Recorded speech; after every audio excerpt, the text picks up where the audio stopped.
Bom, falando em sanções, as sanções dos Estados Unidos contra os ministros do Supremo, esse também é um assunto importante. A Letícia Casado, nossa colunista, repórter também lá de Brasília, publicou uma reportagem que está entre as mais lidas da nossa página e que fala sobre o Supremo Tribunal Federal se preparando para mudanças na corte e a escalada da pressão que acontece nos Estados Unidos, né? Uma piora aí, ele está se preparando justamente para uma piora das hostilidades dos Estados Unidos com o julgamento do processo da trama golpista. Além disso, dentro de 1 mês e meio, a cúpula da corte vai passar por uma mudança, com o Luiz Roberto Barroso deixando a presidência, que vai ser assumida por Edson Fachin, né, com Alexandre de Moraes como vice. E o julgamento do núcleo crucial da trama golpista deve começar até o dia 10 de setembro. Vamos fazer uma rodada aqui de análise sobre isso. Começa com você, Thaís. Como é que você vê o cenário neste momento do Supremo Tribunal Federal, recebendo pressão de vários lados, né?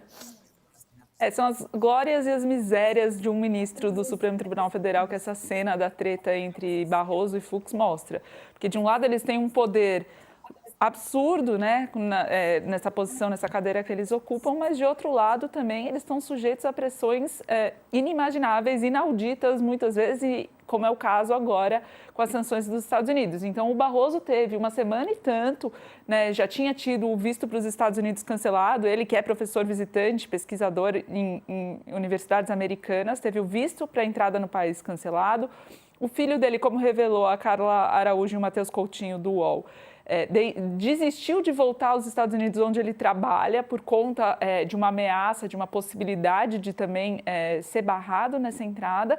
E mais do que isso, a saída dele da presidência do Supremo aumentou as especulações de que ele vai deixar o tribunal e, assim, abrir uma vaga para um eventual substituto. E aí o ministro Gilmar Mendes falou abertamente que o candidato dele é o senador Rodrigo Pacheco. Então, ele se viu numa semana em que basicamente estão fazendo até pressão para ele desistir ou se posicionar quanto a essa especulação, que já não é de hoje, mas está acelerada com a iminência da saída dele da presidência do tribunal. Os ministros estão diante de uma pressão de que as sanções cheguem para eles, como chegaram para o ministro Alexandre de Moraes. O Paulo Figueiredo e o Eduardo Bolsonaro não têm nenhum receio em dizer que qualquer pessoa que esteja alinhada ao ministro Alexandre de Moraes eventualmente vai sofrer sanção também. Conversei com o Paulo Figueiredo, ele disse que tem novas sanções sendo preparadas e que levam tempo, e eventualmente um pouco mais tempo, um pouco menos tempo do que o começo efetivo do julgamento do Bolsonaro. Mas que eles estão pressionando para isso e que os Estados Unidos estão vendo vantagens políticas em usar essa situação no Brasil para fazer sua retórica, isso está claro. Não tem dúvida disso. Não tem dúvida. O Marco Rubio fazendo sanção contra servidores do Mais Médicos deixou isso explícito, né? Ele está fazendo campanha na Flórida com o eleitorado de ascendência cubana dele, que é a mesma origem que ele tem, usando o Mais Médicos, que é um programa que já acabou em 2018. Então, é evidente que para os Estados Unidos está interessando isso politicamente. É por isso que o Trump está concordando com esses pedidos e pressões dos Bolsonaro lá nos Estados Unidos. Bom, para quem está conosco na TV, a gente vai para o intervalo, mas no YouTube a gente continua nesse assunto, inclusive com a análise do jurista convidado aqui, o Neisser, para falar sobre qual deve ser a atitude do Supremo Tribunal Federal em relação a tudo isso. Vamos lá, professor, nesse ponto até final aí que a Thaís deixa, né? É tudo muito claro, tudo muito nítido, mas é preciso alguma ação. O que o Supremo Tribunal Federal deve fazer? Que pressão é essa que vem dos Estados Unidos contra os ministros e seus familiares? O que o próprio Supremo pode fazer para responder ao governo americano?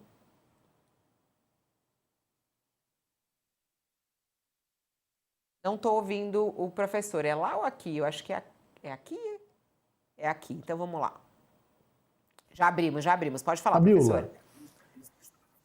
O Supremo tem que dar uma resposta cumprindo a sua missão, que é julgando os casos, julgando esses casos relevantes da tentativa de golpe, sem sentir os efeitos dessa pressão, sem alterar a sua compreensão dos fatos em razão daquilo que está fora do seu controle.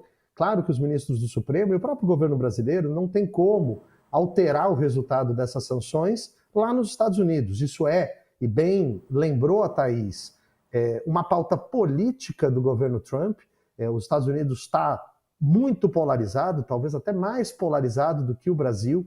Essa discussão do anticomunismo contra Cuba, contra as esquerdas, isso está muito acentuado lá. E o Trump encontrou no Eduardo Bolsonaro, no Paulo Figueiredo, instrumentos para fazer avançar a sua política interna. O Supremo Tribunal Federal me parece que está agindo como deve agir, né? Dá uma resposta institucional, houve discursos importantes na abertura do ano judiciário, do semestre judiciário, há algumas semanas. O processo segue caminhando sem sobressaltos. Nós tivemos a apresentação das alegações finais, que é a última fase da participação por escrito da defesa no processo criminal. O ministro Alexandre de Moraes, que é o relator, já pediu ao presidente da turma que paute o julgamento, ou seja, que determine uma data para que o julgamento comece. E nós teremos, nas próximas semanas, talvez um mês, esse julgamento tendo início. O julgamento, aproveitando o momento aqui, Fabíola, ele é público, como tudo que o Supremo Tribunal Federal faz. Vai haver um momento da leitura do relatório por parte do ministro Alexandre. O relatório não tem ainda opinião, o relatório é apenas aquilo que está no processo. Tal testemunha disse isso, tal réu disse aquilo, a procuradoria acusou de ter acontecido isso.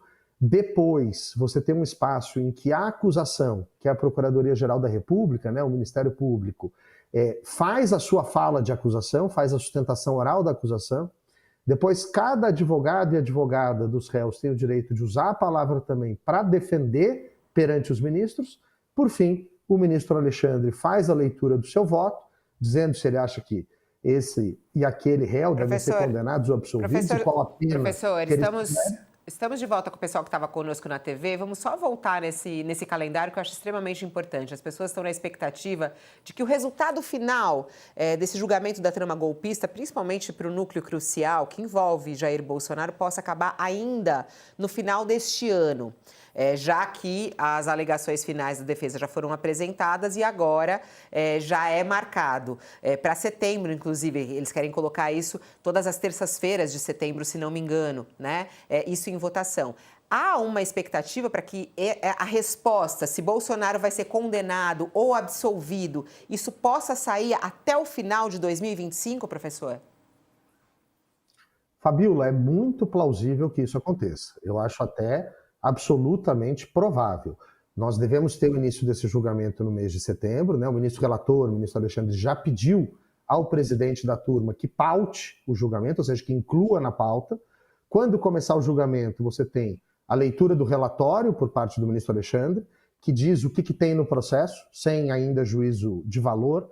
Depois, o Ministério Público, o Procurador-Geral da República, faz a fala de acusação, e os advogados e advogadas dos réus fazem a fala das defesas e, terminada essa fase, o ministro Alexandre dá o seu voto, diz quem deve ser condenado, quem deve ser absolvido, qual a pena que ele sugere para cada crime. E cada ministro, em seguida, faz o seu voto. É muito provável que isso não seja tão demorado, que isso em talvez 2 ou 3 sessões no máximo esteja concluído e feito esse julgamento, né, terminado o julgamento, você tem um acórdão condenatório, se a maioria do Supremo entender pela condenação. 2 situações aqui, Fabíola, acho que só é importante que a gente compreenda. Uma delas é que qualquer ministro pode pedir vista do processo, pode pedir a suspensão do julgamento do processo depois que ele tiver início. Os outros ministros podem até adiantar os seus votos, então a gente já pode saber como é que vai estar o placar, pelo menos o placar parcial dessa votação. O regimento do Supremo hoje diz que o período máximo de pedido de vistas é de 30 dias, prorrogável por mais 30, então nós estamos falando de 60 dias. Os processos hoje são eletrônicos, né? Não é mais uma pasta de papel. Então, passado esse prazo, o presidente da turma pode automaticamente reincluir o processo em pauta, ainda que aquela pessoa que pediu vista ainda esteja elaborando o seu voto. E uma última coisa é que dessa decisão que vai existir no Supremo Tribunal Federal, cabe ainda um recurso dentro da própria corte, que é o embargo de declaração, em que os acusados ou o próprio Ministério Público podem levantar algumas questões, se o acórdão não está claro, se ele se omitiu sobre algum ponto, se há uma contradição ali dentro, mas nada disso faz esse processo ir muito para frente. É bem plausível, sim, concluindo, que a gente tenha uma resposta sobre eventual condenação do ex-presidente Bolsonaro até o final desse ano.